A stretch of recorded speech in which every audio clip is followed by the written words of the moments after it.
नमस्कार, अभिवादन स्वीकार कीजिए नीरज कुमार पांडे का। आज के इस वीडियो में मैं जिस मुद्दे पे बात करूंगा उसका शीर्षक है बिहार में घूसखोरी एक सांस्कृतिक विरासत। जी हाँ, बिहार में घूसखोरी की एक बड़ी ही समृद्ध और प्राचीन परंपरा रही है। इसकी प्राचीनता का अंदाजा इस बात से लगा सकते हैं कि हम अपना काम करवाने के लिए अपने देवी देवताओं को भी घूस देते रहे हैं। अब तो ये घूसखोरी हमारे जीवन में इस तरह से रच बस गया है कि हमने इसे अपने सामाजिक जीवन का एक अभिन्न हिस्सा मान लिया है। आज घूसखोरी के जिस समृद्ध रूप को देख रहे हैं उसे इस मकाम तक पहुंचने में हमारे सरकारी दफ्तर के हर तबके के अधिकारी एवं कर्मचारीगण का अथक प्रयास रहा है। इनके प्रयास का नतीजा है कि मोल तोल और गुप्त रूप से किए जाने वाले काम की जगह अब हर काम के लिए एक रेट चार्ट उपलब्ध करा दिया गया है। घूस का पैसा किसको दें, यह हमेशा से एक चिंता का सबब रहा था, पर इस पर भी गंभीरता से काम किया गया है।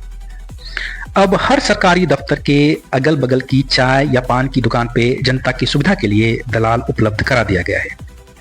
घूसखोरी जैसे उत्कृष्ट परंपरा की साख को बचाए रखने के लिए इस काम में एकरूपता और पारदर्शिता का पूरा ख्याल रखा गया है।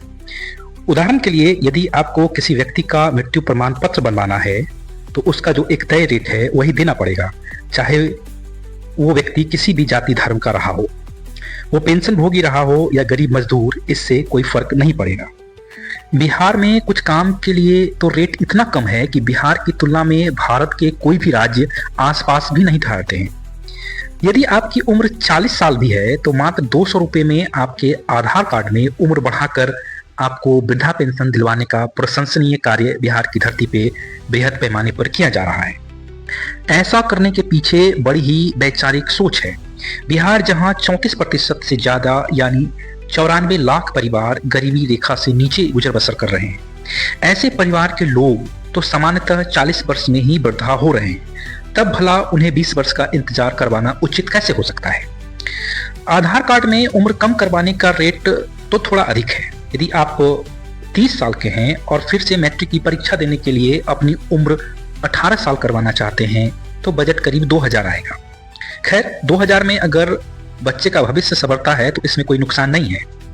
हालांकि आधार कार्ड में छोटी मोटी सुधार करने के लिए जो रेट है वो काफी जेन्युइन है।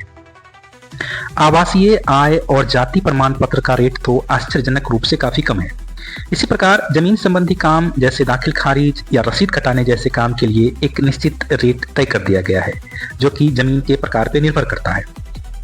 यूं तो घूसखोरी का काम प्रखंड स्तर से लेके राज्य स्तर तक एक समान मापदंडों का पालन करते हुए निर्बाध रूप से चलने वाली प्रक्रिया है, किंतु कभी कभी तथाकथित ईमानदार, विकास विरोधी, अप्रगतिशील विचारधारा के व्यक्ति के कारण इस काम में बाधा आ जाती है। किंतु जल्द ही ऐसे व्यक्ति को किसी सेंट्रिंग पोस्ट में भेजकर विकास की रफ्तार को पटरी पे ले आया जाता है। घूसखोरी की इस परंपरा को इतना समृद्ध बनाने में अगर किसी का सबसे ज्यादा योगदान है तो है हम आम जनता का।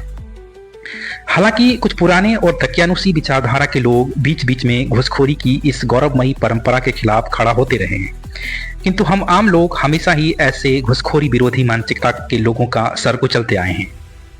हम बिहार वासियों के इसी प्रगतिवादी सोच का नतीजा है कि पूरे भारत में हम बिहारियों को बड़े ही सम्मान से देखा जाता है। ऐसा नहीं कि घूसखोरी जैसी सांस्कृतिक विरासत दूसरे राज्यों में नहीं है, किंतु बिहार में इसकी जड़ें जितनी गहरी है उसका उदाहरण कहीं और नहीं मिलता है।